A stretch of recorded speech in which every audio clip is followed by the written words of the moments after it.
take two. Nagpalit tayo ng ano kasi yan nung wifi dito sa hotel. Kaya minabuti na natin na dito na po yung sa cellphone na may SIM po dito sa Hong Kong. Okay, mag-one lang po tayo kung okay naman po yung ating video, okay naman yung ating sounds. Kasi kung hindi, wala na tayong magagawa.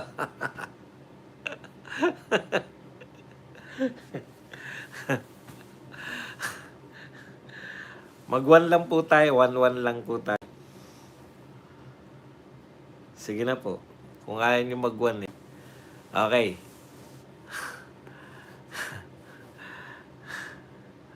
Ayan. So, magandang araw uli sa atin lahat, kababayan. Dito po ako ngayon sa mga nagtatanong po. Nasa Hong Kong po tayo. Para po, siyempre, mag-celebrate po birthday. Tsaka, kasi ngayon lang po itong bunso ko makakarating ng Hong Kong. Kaya sinamantala na namin na libre pa po kaming ticket. Kasi pagka wala na po ang panganay ko, pag wala na po siya sa Cebu Pacific, wala na kaming libreng ticket, sayang naman. 6 na beses sa isang taon ng libreng ticket ko, kaya nakakapanghinayang na hindi ibiyahe, di ba? Siguro kung kayo ang nasa kalagayan ko, hanap ng paraan para magamit yung 6 na beses na libre sakay sa Cebu Pacific. Okay, punta po tayo rito, no? Ito po yung ating pag-uusapan. Yun pong naganina. Hindi po natin, pasensya na po at hindi po natin masyadong napanood. Yun pong supposedly ay hearing na naging naging press conference na lang. Kaya humabol po tayo dito sa mga balita na lang. Nakita ko po na may mga bagong inakusahan itong mga ex-marines. Una po,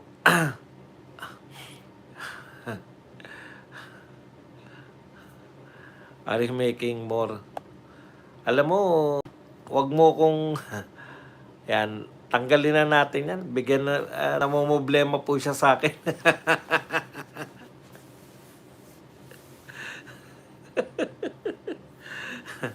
Nakakatuwa naman to, no? Pinoproblema niyo pa ako na idiot pa ako. Okay, usapan po natin, no? Dalawa lang po yung pag-uusapan natin. Itong mga bagong akusasyon ng mga ex-marines na ngayon po ay may mga bago po silang inaakusa na tumanggap ng mala. Partikular po si Chis Escudero at si Kiko Pangilinan. Nagulat din ako kay Kiko Pangilinan. Hindi ko po inaasahan kasama siya sa di umano'y tumatanggap ng maleta. At syempre si Arnold Clavio, more or less, hindi na po ako nagulat. Po pinagbibintangan, no? Ang sabi ko nga sa mga media, mga hindi bayarang media, baya na po kayo, nagpapahalata sila, kaya ganun eh. Ang sabi nga ni Karen Davila, kahit hindi nyo sabihin na bayaran yung media, mahalata ng tao, no? Okay, anyways, at isa pang pag-usapan natin, ito pong napipintong pagkakatanggal ni Cayetano sa bilang Senate President dahil mukhang nakakuha na ng 13. May pangalawang hudas na po na nakuha tong buong majority. Ito po ay si Joel Villanueva na nagbigay daan po para manawagan ng special session. Tatalakayin po natin special session na yan. At bakit moro-moro po na kunwari may special session. Yan po mga pag-usapan natin. Pero bago yan, kung bago ka pa lang dito sa ating channel, mag-subscribe ka na. Dahil ito lang ang tayong channel na may kinikilingan, may pinapanigan, sa balita, uli sa impormasyon. Kaya ano pang hinihintay nyo? Pindot na. Okay. Usapan po natin, no? unahin na po natin tong mga bagong pinangalan.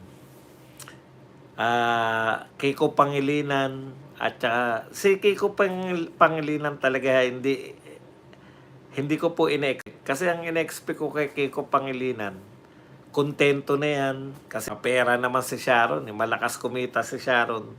Kung hindi ako nagkakamali, bilyonaryo, no? Bilyonaryo yan si Sharon Cuneta eh. Kung hindi ako nagkakamali pero talagang ganun eh. Hindi natin masabi.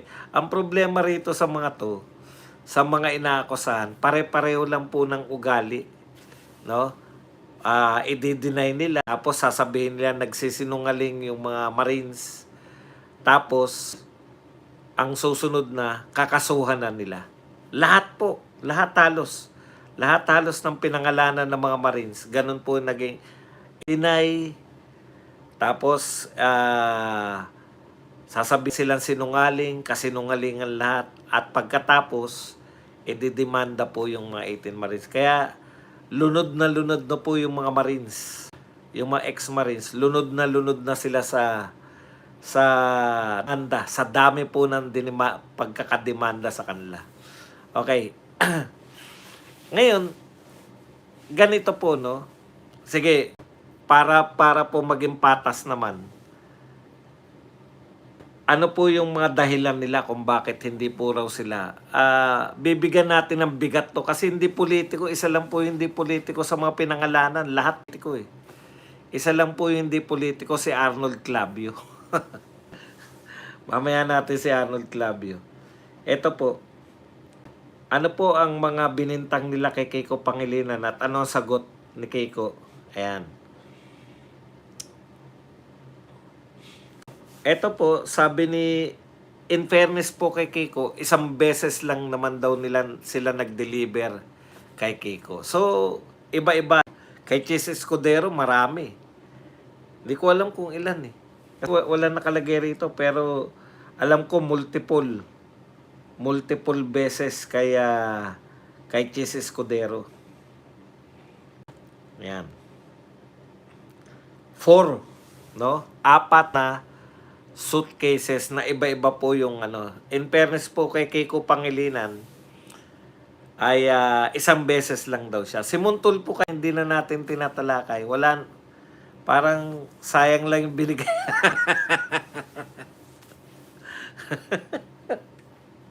Kung talaga nabigyan si Montol po, no? Parang po yung binigay ninyo. Kasi wala naman dating, wala naman naniniwala na, 'di ba? Wala na naniniwala kay Montulfo. Kaya bakit binigyan niyo pa, no? Sayang lang. Kaya hindi na rin natin pag-uusapan kasi nga wala naman naniniwala na kay Montulfo eh. Kahit na anong sabihin niya. Okay, dito tayo. So, ayan po, si Chis Escudero, 4 na beses na binigyan na iba-iba. Alam niyo naman may presyo yan, di ba? Yung iba-iba. Iba-iba po yung hugis at kulay. Okay, so pati po yung kung saan nila diniliver, alam nila, no? Kung saan bahay ni Chis Escudero diniliver yung 4 na maleta na yun. Si Kiko Pangilinan naman, isang beses, pero may mga picture na pinapakita. Tapos, totally denial at kay Kiko, idedemanda katuo ng mga nauna, no? Ang dami na po nauna sa kanila eh. Si Joel Villanueva, hindi naman po pinangalanan na nagkaroon, pero isa po si Joel Villanueva sa mga tinutukoy noon pa na involved dito dahil tumanggap di umano ng kickback. Kung hindi tayo may pressure rito magkano yung kickback na ayon sa ikakaso dapat, no, sa kinakaso dito kay Joel Villanueva. Hanapin ko lang para sigurado tayo. So si Pangilinan, si Joel Villanueva,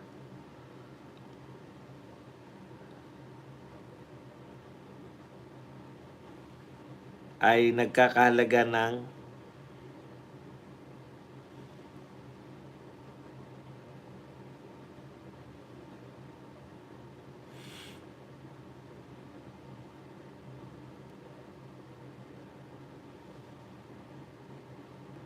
Panay kechis to eh.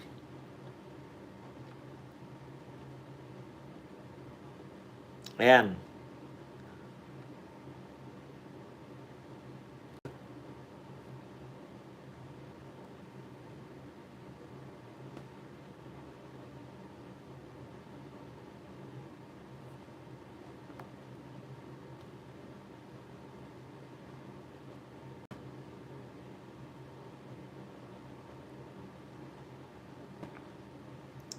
So ito po yung mga binabanggit po na kaso dapat ni Villanueva dahil sa halagang 150 million na naging share niya rito sa flood control o sa DPWH scam. Tapos si Chis Escudero meron. Okay.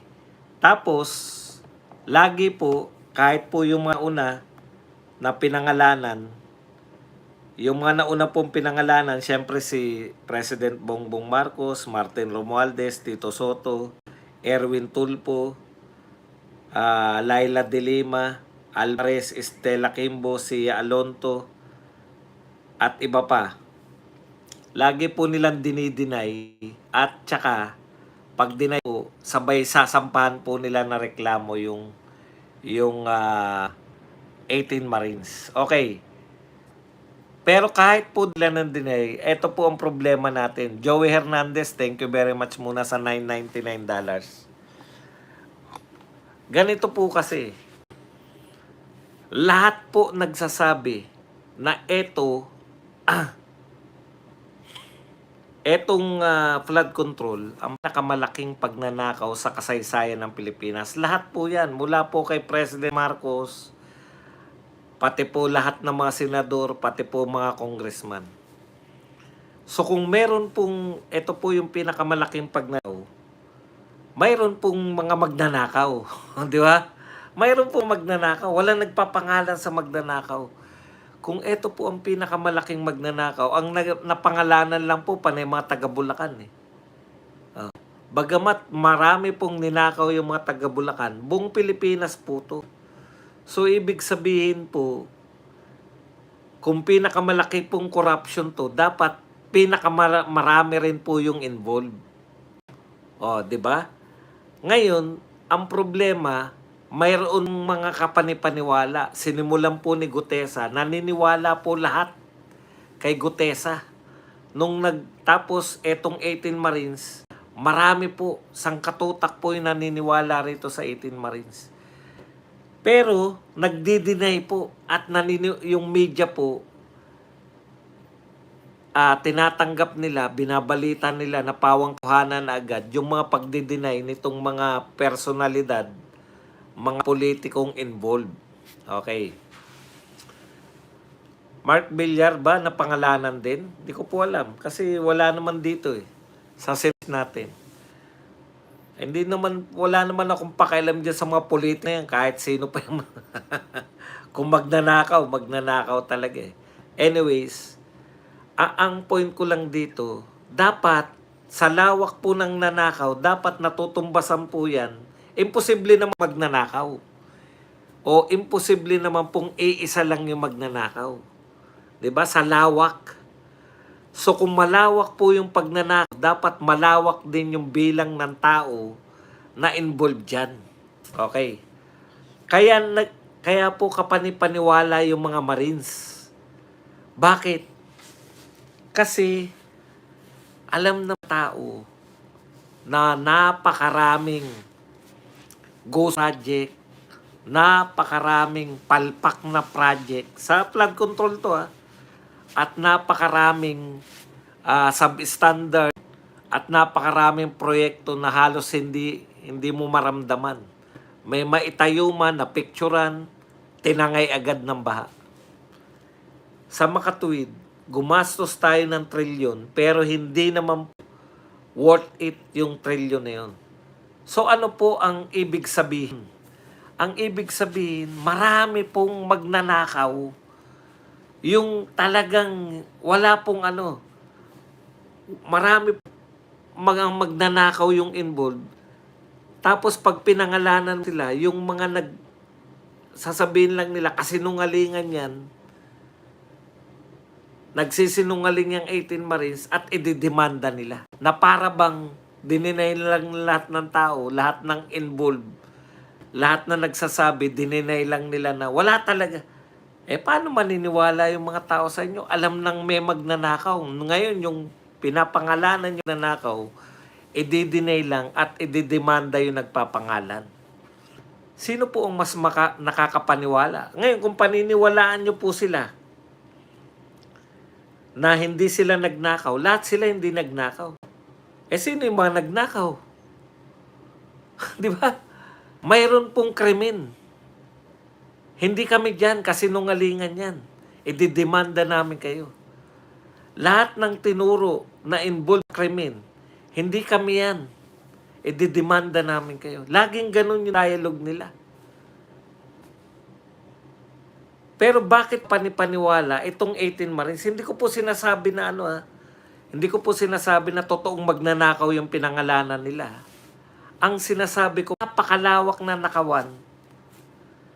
Kaya dapat napakalawak din ang involved. Hindi po pwede na trilyon yung involved na pera.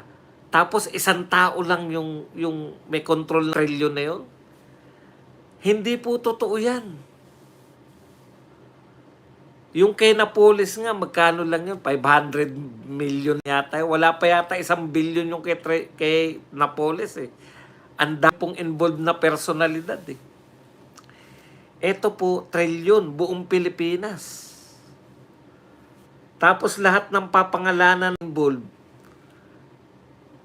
i-deny lang at i-demanda yung mga pangalan. Ngayon, ito po, ano po mahihita ng mga nagpapangalan sa inyo?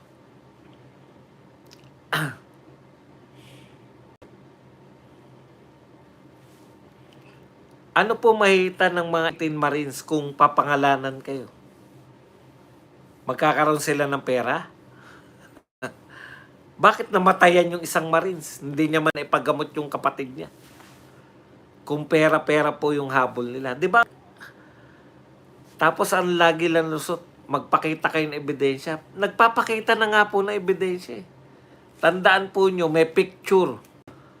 Mayroon pong videos. At mayroon testimonya. Alam nyo po yung ebidensya sinasabi nyo? Ang ebidensya po, material, mga resibo, picture, video, at testimonya. Pwede pong testimonya lang, ebidensya. Nagtaka ko rito sa mga abogado na to eh. Laging sabi ng walang ebidensya, walang ebidensya. Ano yung testimonya ng mga Marines? Hindi ba ebidensya yun? Bakit takot na takot kayong aminin? Bakit takot na takot kayong salang? Kung ako yan, talagang alam ko nagsisinungaling. Yung mga Marines. Isasalang ko yan at ako mismo. Ako mismo yung natanong sa kanila. Kasi kung wala, alam mong nagsisinungaling sila, pinaparatangan ka, halimbawa si Tulfo. Tapos siya yung Blue Ribbon Committee chairman. Alam kong wala akong kasalanan eh. Bakit matatakot ako dyan sa bintang ng mga yan? Imbitahin ko lalo yan araw-araw. Okay, ano po ang bakit yung mga nagde-deny hindi po kapanipaniwala, mas kapanipaniwala po itong mga to. Kasi kung maniniwala po tayo sa mga nagde-deny na hindi sila magnanakaw lahat, wala na magnanakaw. Aminado nga lahat na may malaking pagnanakaw na naganap eh. Aminado ang lahat, mula kay Pangulong Marcos, hanggang sa mga senador, hanggang sa mga congressman, hanggang sa mga lahat ng tao. Aminado ang lahat na malaking pagnanakaw ang ginawa sa flood control. Pero bakit pag merong nagpapangalan, i-deny nyo lang at tatanggapin din ng mga tao? Oo nga, mukhang walang kasalanan tong mga to. Mukhang nagsisinungaling yung 18s. Kung nagsisinungaling yung 18 Marines, at ewan ko kung may dadagpang 14 Marines na kanina. Kung nagsisinungaling sila lahat, sino po yung wala na pong magnanakaw. Lahat tayo nag-imagine lang sa pagnanakaw. Asan yung trilyon na budget sa sa flood control kung lahat pala sila hindi magnanakaw? Nasaan na yung mga naipagawang trilyon ng halaga? Kaya, eto pa isa. Eto pa isa. Bago tayo sa sentrohan natin yan, si Arnold Clavio. Kung hindi sila magnanakaw, kailan nila binanatan yung mga magnanakaw? Kailan sila bumanat sa flood control? Palagay na natin, tinutukoy ng lahat si Romualdez. Siya lang nagnanakaw, halimbawa. Walang umaamin na iba eh. Halimbawa, si Romualdez lang. Hindi ko po siya inaakusahan. Ang nag-akusa po sa kanya, ombudsman. Siya ang mastermind. Halimbawa, si Martin lang ang magnakaw kasi lahat nagde-deny eh. Kailan nila binanatan si Martin? Di ba? Kailan nila binanatan si Martin? Etong mga to, maiingay to lahat. Tulfo, maingay yan, anti-corruption yan.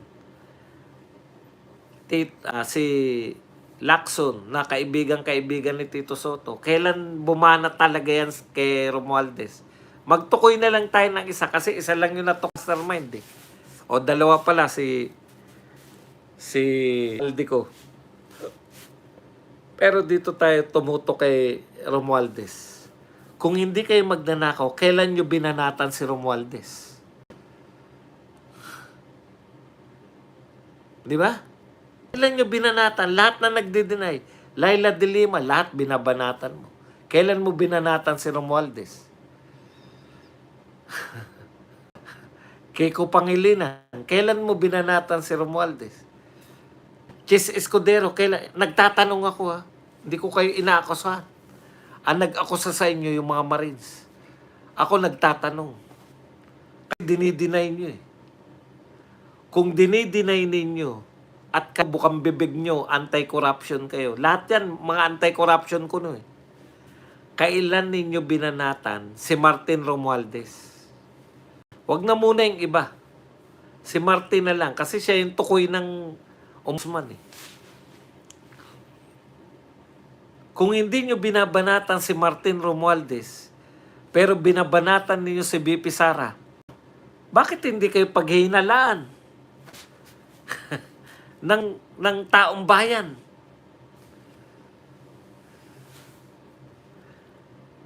Di ba?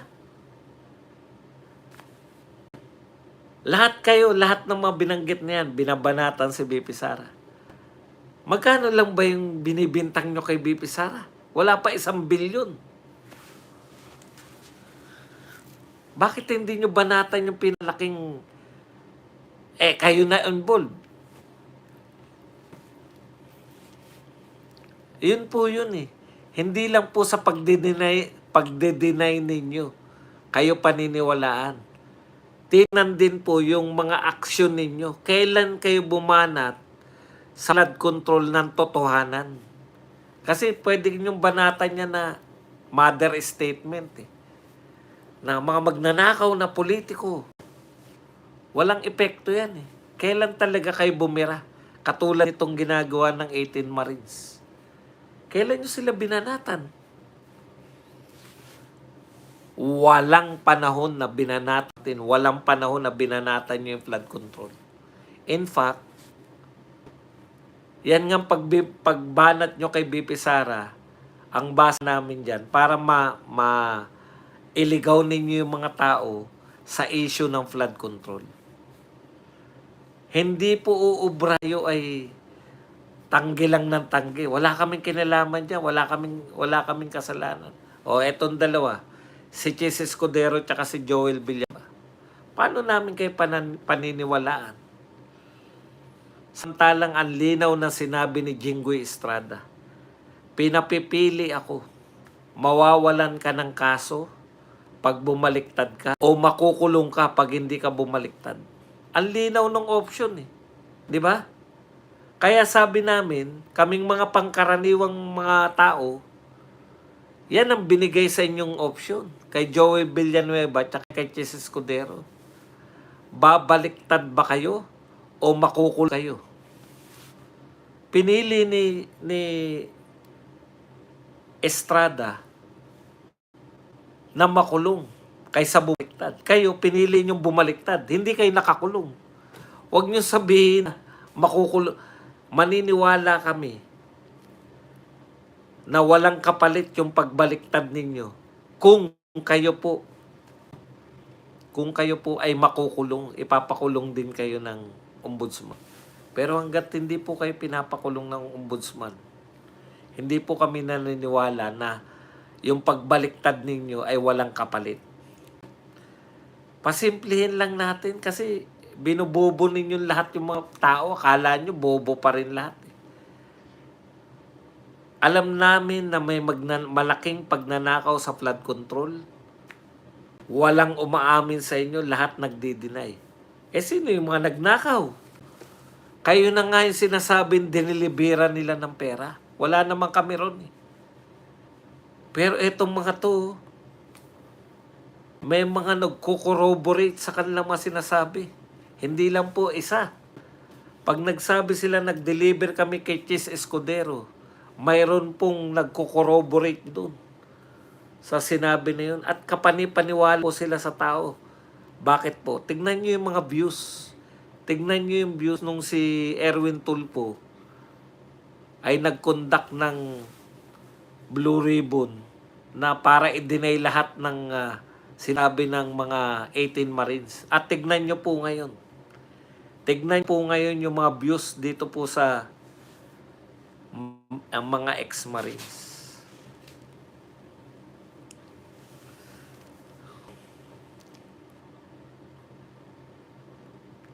O sabi, kinasuhan naman si Tambaloslos. Asan no, nakakulong na ba? Kung ang sinasabi po siya mastermind, bakit yung hindi mastermind nakakulong? Bakit yung mastermind hindi nakakulong? Okay, punta tayo rito kay Clavio. Alam mo, Clavio, ikaw ang kauna-unahang media na pinangalanan. Siguro, sikat ka. Pero bago ka pa nila pangalanan, nahalata ka na ni Badong. Simple lang naman mga kilos mo eh. Alam nyo, GMA7, may ano yung GMA7, may sinabi yung GMA7 na pag-aaralan daw lang husto. Pero mukhang pumapabor na sila kay Arnold Clavio. Alam niyo, GMA7, simple lang naman eh. Gusto nyong sabihin kasi ito yung statement ng GMA. Basahin muna natin. Statement ni Arnold Clavio.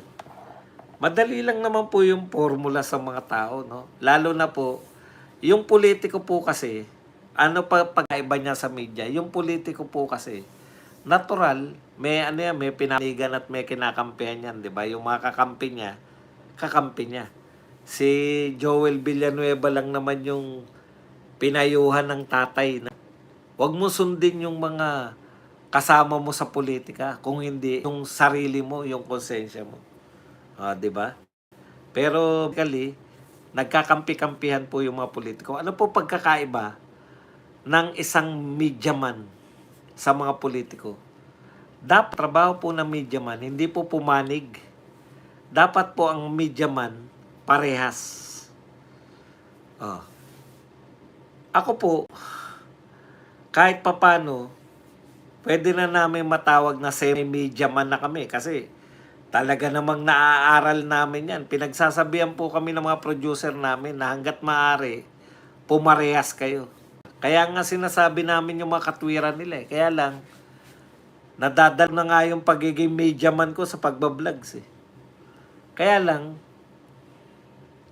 parehas ka dapat eh, Arnold Clavio. Basahin ko lang yung ng Channel 7 Kasi naglabas po ng pahayag yung Channel 7 eh. Para parehas po tayo. Ito po sabi ng GMA Network. Yan. GMA Network has noted the statements made during a press conference earlier today. Yan, kanina. The network takes matters involving the integrity of our journalists seriously. The network will evaluate the further.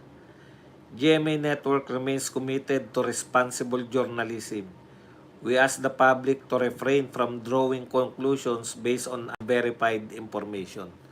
Alam nyo, GMA, hindi mahirap pong patunayan yung unverified na yan kung pabor kayo dyan kay Clavio. Simple lang po, tuturuan ko po kayo.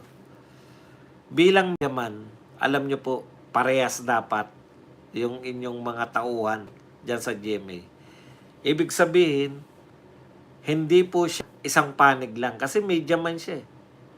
Minsan pumapanig siya sa mga Duterte, dapat minsan pumapanig siya sa Duterte. Ganun talaga eh. Kung sino po yung ang trabaho po ng media man, hindi po politiko yung mga yan na kinakailangang may panigan. GMA7, ang ganda ng sinabi nyo. Kayo ay siniseryoso ninyo yung integridad. Kasi, syempre, masyadong identified sa inyo. In fact, si Arnold Clavio, maliban kay Jessica Soho, ang susunod na pinakapopular na broadcaster nyo, Jessica Soho, Arnold Clavio na eh. 'Di ba? Kaya dapat seryosohin nyo po yung pamantayan ninyo na parehas dapat si Arnold Clavio. Tignan nyo lang yung mga post niya. No? Hindi po pwedeng sabihin na iba naman yung wag nyo pong itulad kay Anter yung katwiran. Na iba yung trabaho niya bilang spokes ng Malacanang at iba rin ang trabaho niya bilang vlogger. Hindi po totoo yan. Dala-dala ni Ante Claire yung pagiging spokes niya ng Malacanang sa kanyang pagbablogs. Ganon din po si Arnold Clavio. Tignan nyo lang oh. Tignan nyo lang po yung mga pinupost niya sa social media at makikita pagiging bias. Bakit po siya bias? Kasi hindi siya bayaran. Napakasimple lang naman eh. Kung ang ginagawa po ng inyong broadcaster ang ginawa kundi atakihin ang mga Duterte at ang mga kakampi ng Duterte at hindi naman siya bumabanat sa mga magnanakaw sa kabila. Di ba? Yun eh. GMA7. Ngayon, sa nilabas nyo na to, tapos aayunan nyo pa rin si Arnold Clavio, basahin nyo lang po yung mga pinopost niya sa social media. Isang one way lang po. Madali lang naman malaman yung mga tao, bayaran o hindi. Di ba? Bakit ikaw badong? Bakit napaka-bias mo rin? Bayaran ka rin ba? Hindi po. Hindi po ako binabayaran ng mga Duterte sa pagtatanggol sa mga Duterte. Kung pinagtatanggol ko rin po yung mga kaibigan ng Duterte, katulad nila Bato, katulad nila Marcoleta, nila Bongo, hindi po dahil na binabayaran po nila ako. Sapat na po yung binibigay po ng mga katulad ninyong supporter. Yun lang po eh. Ako naman hindi ako peking tao. Kumikita po kami sa Facebook, sa YouTube pala. Sa Facebook hindi ganun. Kumikita po kami sa YouTube dahil po sa inyo. Patuloy kayo nanonood, patuloy kayo nagpapakape, patuloy kayo nagla-likes. Yan po. Kasi bago pa ako naging vlogger, pinagtatanggol ko na si Duterte. Wala pa nakikinig sa akin, sa inuman lang. Inuman kami, Duterte, dahil war on drugs, di ba? Pinagtatanggol mo lang, kapangkita. Imagine yun, masarap kasi pagtanggol yung mga nasa tama eh. Yun yung sinasabi natin na GMA7, sa status ni Clavio, maniniwala ba kayo na hindi totoo yung nasabi nung ano ba yung sinasabi? Halos linggo-linggo yata, 'di ba? Sinabi, hindi kasi maleta eh. Kaya madalas po siyang bigyan dahil supot. Bag. Tignan niyo lang po yung pinopost ni Arnold Clavio. Wag po yung sabihin nyo na kukuha pa kayo ng ebidensya. Tignan nyo na lang po yung sa aktual. Ano ba yung pinopost ng aming broadcaster? Siya ba ay pabor lang dito sa isang panig? Pabor ba siya dito sa sinasabing namimigay ng maleta? Pag pabor siya dyan,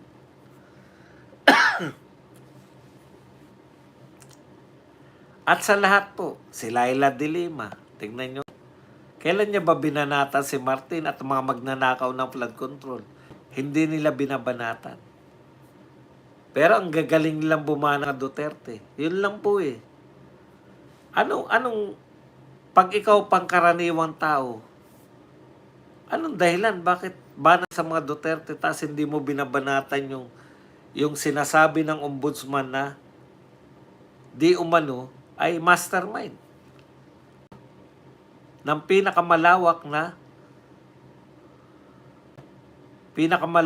pagnanakaw. Kaya yung action po nila, hindi po yung sinasabi. Yung action po nila ang magpapakita kung sila ba ay nabayaran o hindi. Sige, punta na po tayo rito sa isa pa.